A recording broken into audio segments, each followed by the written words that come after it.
Everybody okay? Everybody having a good morning? Great. See if we can get started. I'm going to cover three things today, if we might.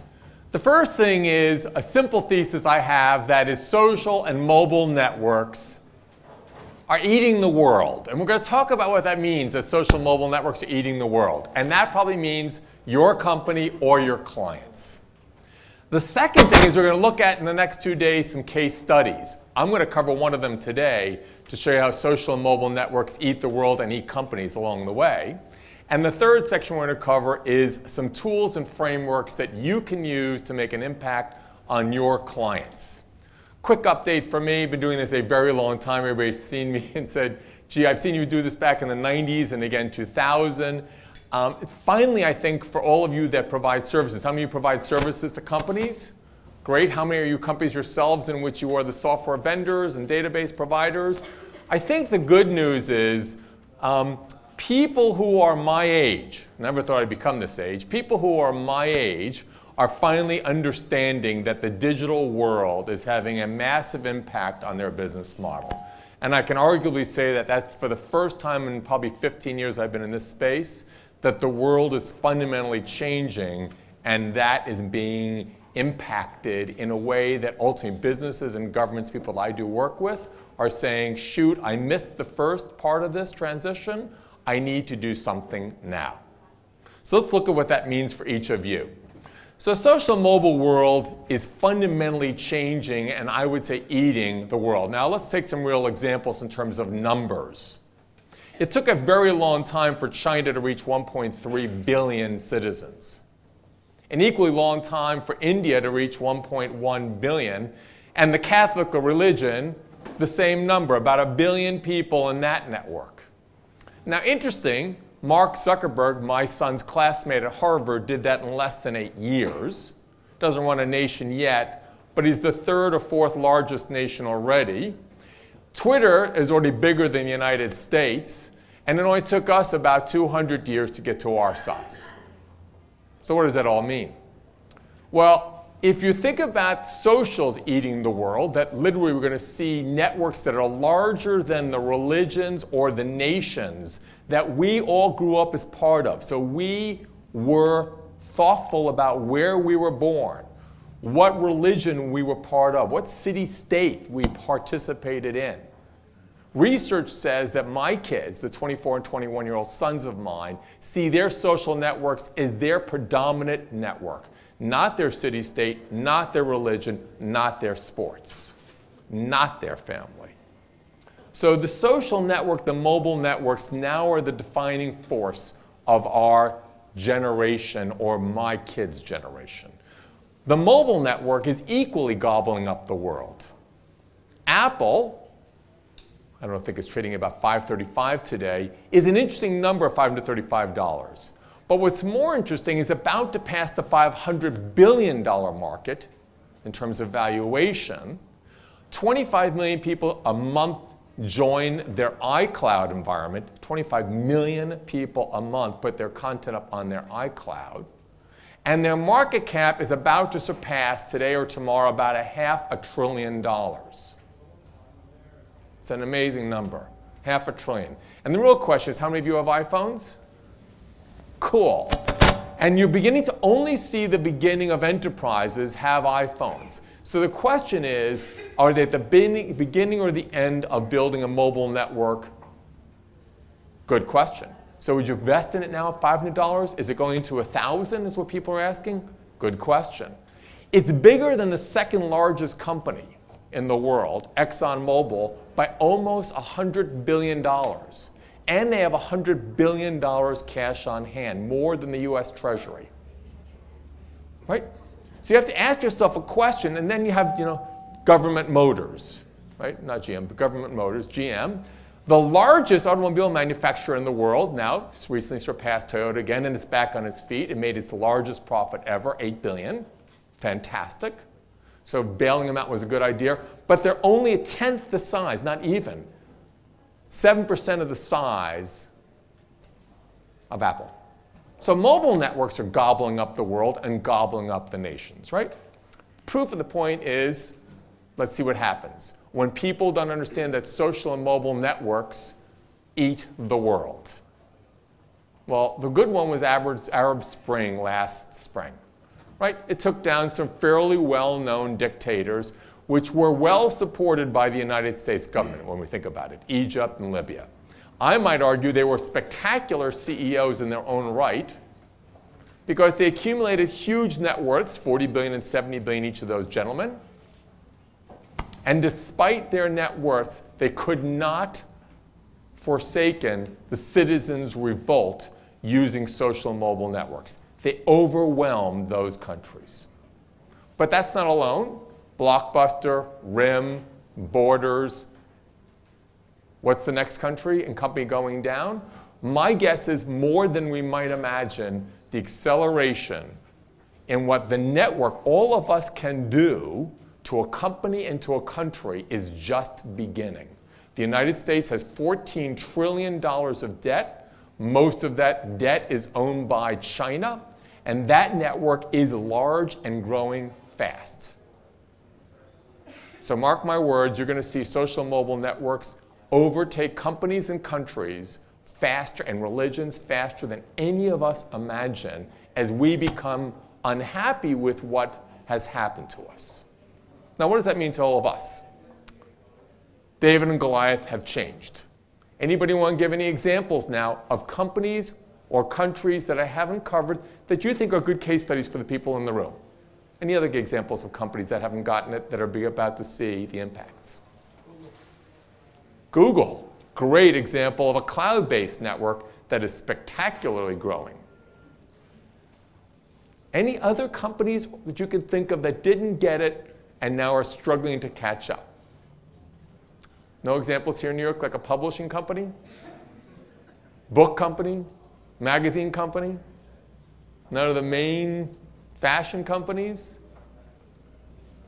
You can think of all the companies that are struggling to get on this bandwagon that are slow to the fray, but understand that something dramatic has happened, not to their marketing, not to their sales, but to their entire business model.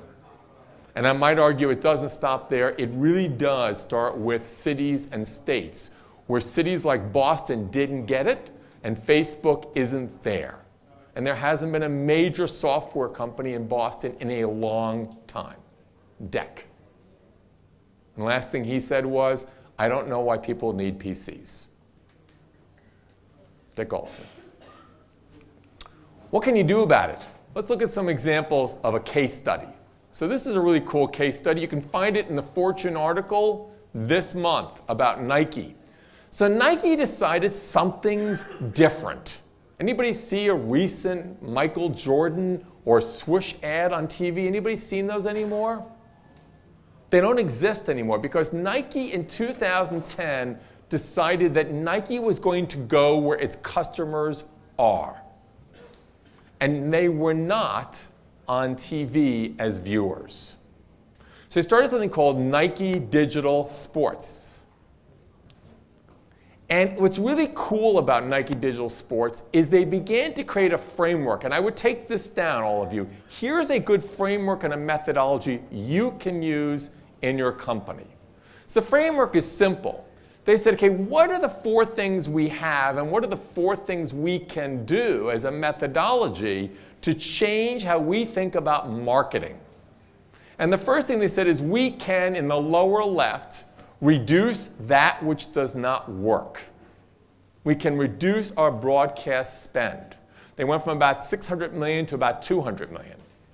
The second thing they said is we can enhance the amount of services we offer to our constituencies so we can help them understand this new world. We can support our retailers. We can support people in the storefront. The third thing we can do is we can invest in software and analytics. Great part of the story. You can now access their design studio, but you can't access their digital studio, where they do all the analytics and all the analysis of their big data center. And they hire between 100 and 200 people a year now into their digital and analytics group, because they're realizing as important as their shoe design is, What's even more important is the analytics from the big data sets they get from their 5 million runners who are wearing little designs, technologies in their shoes as part of their community. Let me repeat that. 100 to 200 people a year dealing with the data sets that are coming in from their shoe devices so they can keep track of where you're running and what courses you're traveling so we can understand more about your wants and needs. And the fourth thing they could do is they could create networks, social and mobile networks, that allow you to interact with them. They are going to be with you wherever you are. Cool idea. So let's take 3 examples. Facebook, very major part of their business. Has anybody seen their new Nike YouTube channels? Everybody seen the YouTube channel approach? Anybody seen the new channels from YouTube? No one's seen these? So if you're not, you need to go on YouTube and see their new channel approach, not just the Nike YouTube. There's a brand new approach, basically in the last 90 to 120 days, from YouTube that allows you to create channels. YouTube is getting smart. It's not just about random videos, it's about channels that are interesting to you.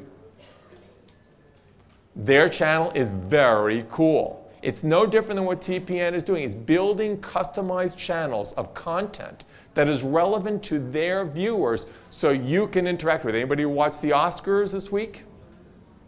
Okay, cool. If anybody watched the new Google ads on how you can interact on Google Plus with YouTube channels, people are understanding that video is a fast-moving opportunity in the social mobile space. Great channel from Nike. Great work by TPN about building social channels. And then the last thing is they're doing spectacular work in the cloud and in mobile. Very cool stuff on their mobile devices. And if you watch their stuff, they're going to put mobile devices in everything they sell, so you are carrying it not just like this. You're carrying it in your clothing, in your sporting goods, so you're carrying it with you, so they're part of where the customer profoundly is. You can imagine every business for the first time embedding technologies in the products and services they own and operate and manage, so you're with the company wherever you are. The numbers. Because marketers used to have this old expression, marketing matters, but you didn't know what portion of the spend made a difference. Well, the good information is if you do have the data, and if marketers begin to think of themselves as analytics-centered marketers, then what's cool is this is what happens. Nike's doubled its revenues, improved its EBITDA margin, profit margin significantly, while it's dropped its spending on traditional mediums by 40%, while it's increased its non-traditional spend by $800 million. What they understood is they want to be where we are. They want to be where the puck goes.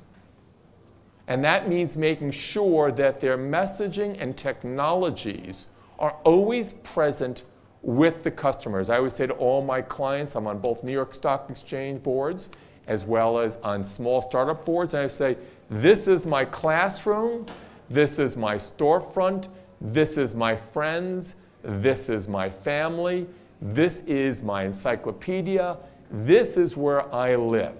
Now, I acknowledge the fact I'm 57, I'm one of those few people of my boards that understand that, but this is my reality. My kids say this is their only reality, and that is invasive and pervasive in every organization. So your agenda is to make sure that you help your companies be where their customers and employees are. It's part of the social mobile world. Okay, you're hired. You're here today to be part of IMS. What does it mean to you to be part of inbound marketing? Anybody have any thoughts about what inbound marketing is? No thoughts? This is not that big an audience that this is going to hurt to speak up. And I don't bite. What does inbound marketing mean to all of you? Any thoughts? Go for it. Driving people to your business, to talk about your business online and social networks. Driving people into your business so they talk about your business in an online environment. Thank you very much. Anybody else have some thoughts about inbound marketing means? Sure. Like marketing with a magnet.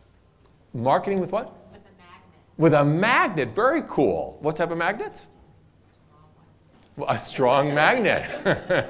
And what is the strong magnet that attracts people to come to your site or to your business? Relevant conversations that are non-selling. Relevant conversations that are non-selling. Very good. Anybody else have any thoughts?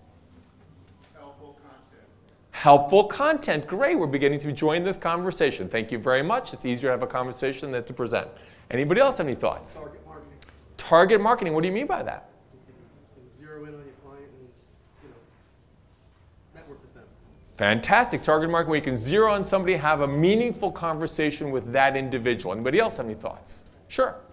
The fact that billboards, magazines, TV aren't working anymore, we've got to figure out how to transition from them to this. And the fact is that traditional media isn't working anymore, so we have to figure out how to transition from me talking to me listening. And in repeating what you said, the Gen Y and Gen X are doing research for this. Other devices, they're not looking at traditional advertising. And that Gen Y, Gen X constantly uses this device, these mobile and social devices, to do research before they engage. So let me give you a framework for when you go back. There's a really cool framework from 1955 that sets the stage for all of you to return to your firms. And again, if you want this presentation, it'll be up on the site, and it'll be up on slideshare.net. I'll post it as well. Back in 1955, a great firm called Boston Consulting Group, I trained at McKinsey, my brother trained at BCG, my son trained at Bain, said there are 4 types of ways to think about your activities. Dog, not very good. Cash cow, not bad. Question mark, star. I might argue that's true for marketing programs as well. We all know what doggy programs look like today. I walked into a board last week. It's a well-known New York publisher that wants me to join their board. $2.5 billion of all the most famous publications all of us used to read. And $2.25 billion of that $2.25 billion, sorry, of the $2.5 billion, $2.25 billion is losing sales at the rate of 18% per year. It's a sinking ship. I'm glad the board finally understands that.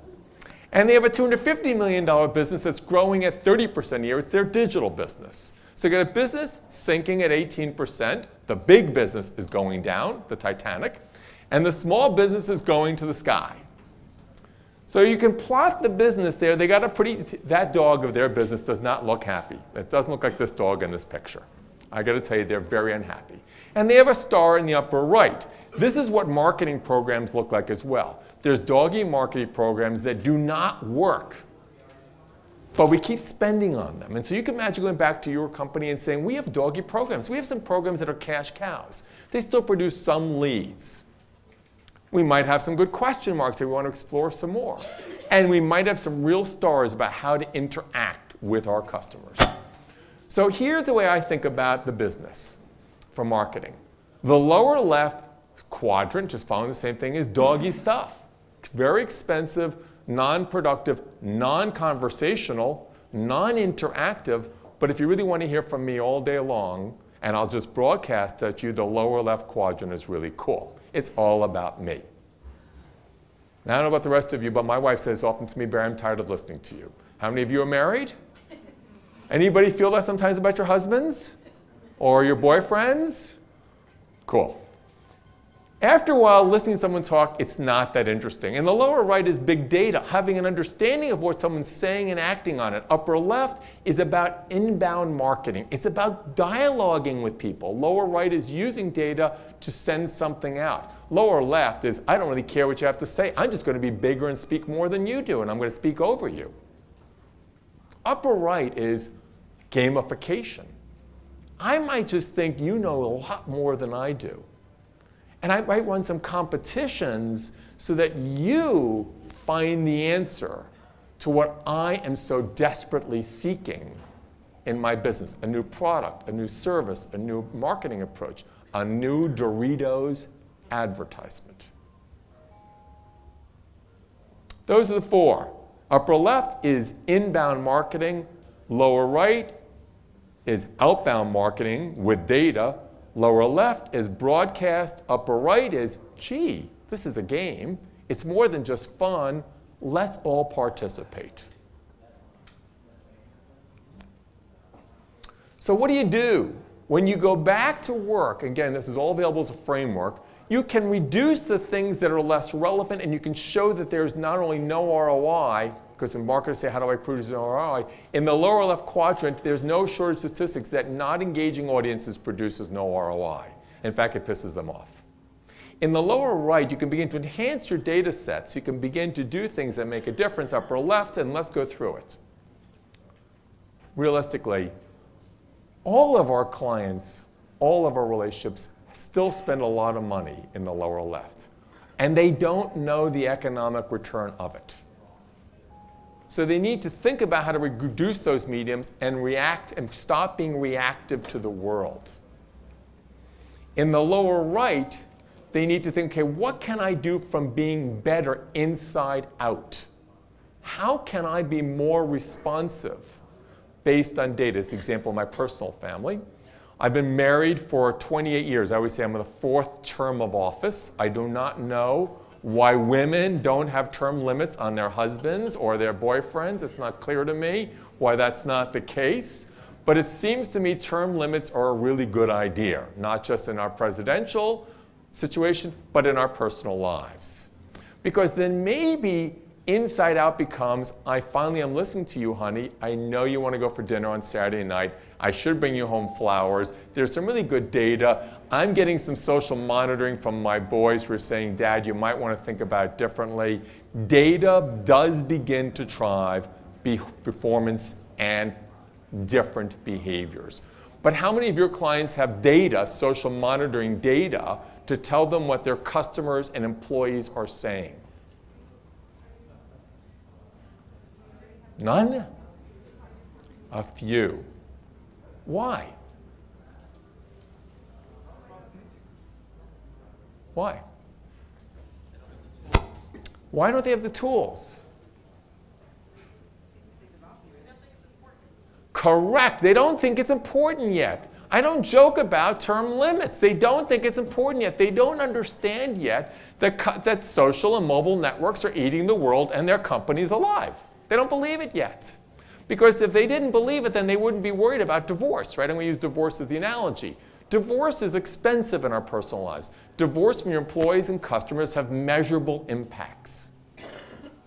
Sure, go for it. Because they can't handle the truth. Ah, thank you so much. Your name, please? Rob Champa. Rob. It's always been about fear. They don't want to hear. And for the longest time, they didn't have to hear what customers and employees, partners and shareholders and citizens had to say. But I think what's really cool is they have no choice anymore. Let's go back to my opening statement. Social and mobile networks are eating the world and eating our companies, which means that the organizations that created the networks are now the networks are more powerful than the institutions that created them. They can't believe it. I'll never forget the story on this thing. My son is at Harvard.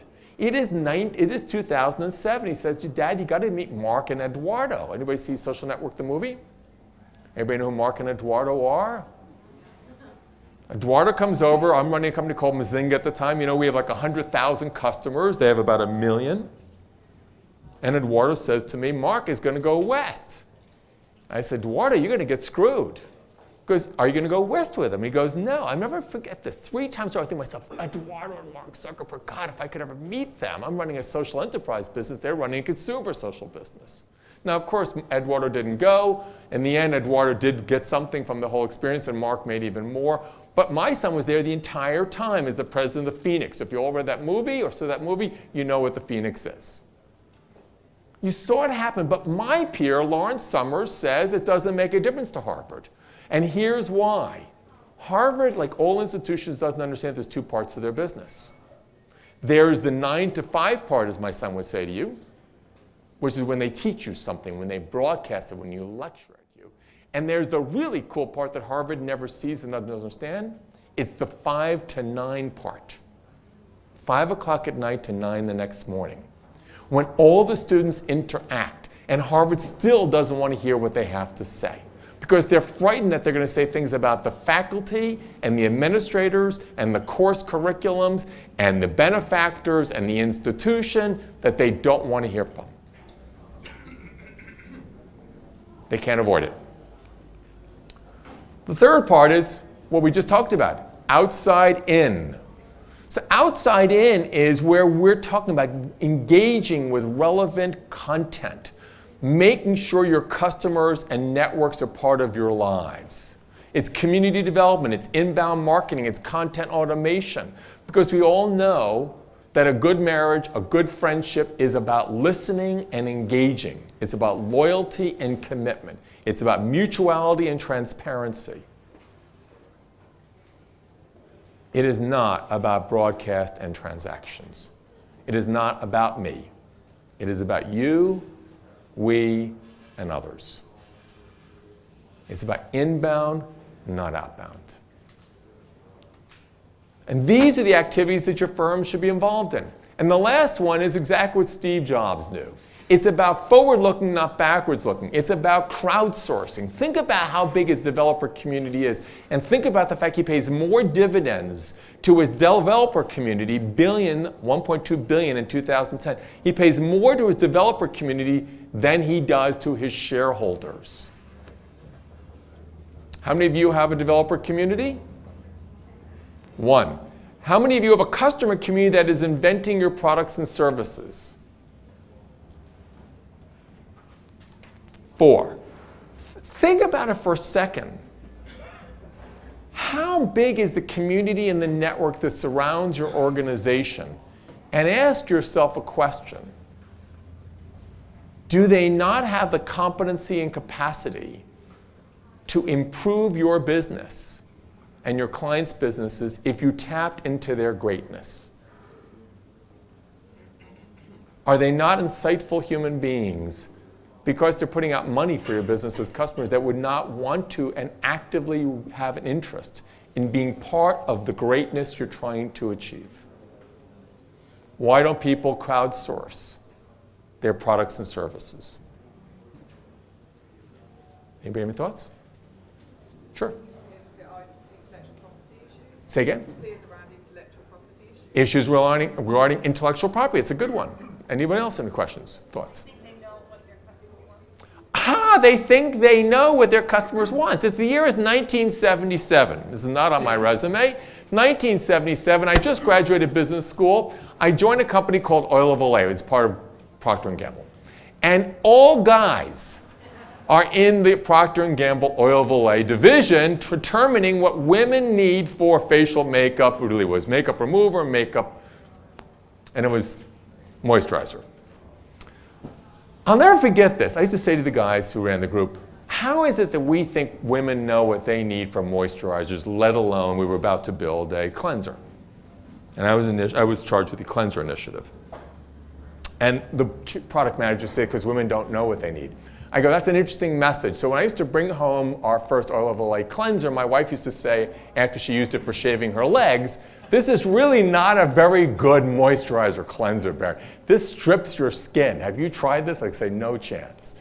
Now, it's an interesting question that people could imagine that we just had something last week on, if you saw Federal Hill, where it was talking about women's rights and there were no women in the panel.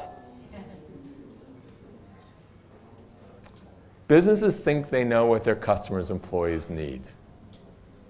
And they think they have the intellectual property to protect it. Do we really think we know what someone wants or needs? And is that really a viable solution? I'll just say, from my view, there is no way we know anymore what somebody knows or wants unless we know how to read their minds. So my view is the best way to find out something, which is the difference between Facebook and Google, is to ask them, is to engage them, is to participate with them. We can do it by inference engine. We can think we know, but I've learned the hard way, there is really nothing I know in the world. All I can do is ask a question, and hopefully by asking questions, I can find out what someone's needs are and engage in what you all said, relevant content, relevant conversations with relevant tools to meet somebody's needs. And that's not through a focus group. So video networks are huge. Competitions are going to be everywhere, of all types and shapes and form. From Pinterest, everybody know what Pinterest looks like? Cool. So you can basically post on Pinterest some really new ideas of how your brand should look, and people can post their view of the world, and they can add they can pin anything they want. And you're going to see more of this where engagement across multiple mediums is the way of our world. Not the way of the future, is the way of our world. So to bring it to a close, you really just have to do it. You have to help your clients and your organizations accept the fact that humanity and humankind is about really engaging with another human person on their terms, in your personal life, with your friends and families, in business. There really is no alternative, right? I mean, you can continue to try to tell somebody you know the answer and that they're wrong, but there's a high probability that they're not wrong, they have a perspective that needs to be heard, and you'd be better off to hear it. It's true at home, it's true in business, it's true in the world. And engaging people on their terms is the way in which we, us, your firms, don't get gobbled alive by the networks that we are creating, because we're the social networks. We are the mobile networks. And whether or not Mark has it right at $105 billion as the market cap today, and I always ask my son, who's one big tech investor, I don't know what a company with literally a billion customers is worth. I don't think a company ever imagined having a billion customers. And I don't know what a billion people are able to do online. I know what they can do is China with 1 billion people in the physical world, but they're not connected yet. What 1 billion people can do? God, no one has the slightest idea. What they can buy, who they can break, who they can make, what they can influence. I don't think anybody, including Mark, has the slightest idea what 1 billion of us, there's only 200 of us today, could accomplish when we're all connected. Any questions? Sure. I have one, and it involves Apple, where they don't seem to take the approach of let's hear from our customers. Steve Jobs had the approach of I know what's best. So how does that fit in with this? So the question is, tell me about let's hear from our customers one approach, and Steve Jobs' approach, which appeared, if you read his book, that he didn't really care what anybody had to say, right? Now, you might argue, if you saw Eric Schmidt's interview about Google, is that the reason why Steve couldn't ultimately engage what other people said was because no one understood what he was saying, which is an important message. Remember, Eric Schmidt will say in his interviews, Steve used to say, who was the head of Google, you don't get it. You really don't get it. Now, I would argue, having tried to do social media since 1995, when my first client was AT&T's board, the people don't get it. They still don't get it. I was trying to explain to AT&T's board in 1995 that they were not a network ping and pipe. They were not a telecom company. They were a company that connected 75 million people with 6 million businesses, and they should not measure the amount of time or the amount of devices. They should measure, manage, and facilitate the number of conversations. I'm not Steve Jobs or Mark Zuckerberg, but I can tell you how many conversations I've had. I've known Alan for a long time where people don't get it. So my sense is that Steve Jobs, like lots of entrepreneurs who are trying to break the mold and say, my guess was, we're going to create a consumer product that businesses are going to use. Just as simple as that. And I think most businesses said, my guess is, businesses don't use consumer technologies. There's not any way that they're going to ever use an iPhone or an iPad inside an enterprise. And AT&T said, we're not going to be able to do some sort of device like this. So I think he fought his whole life to try to prove people wrong, and just kept on saying, I'm going to keep my own, I'm going to stick with my original values. Any other thoughts? Any other questions?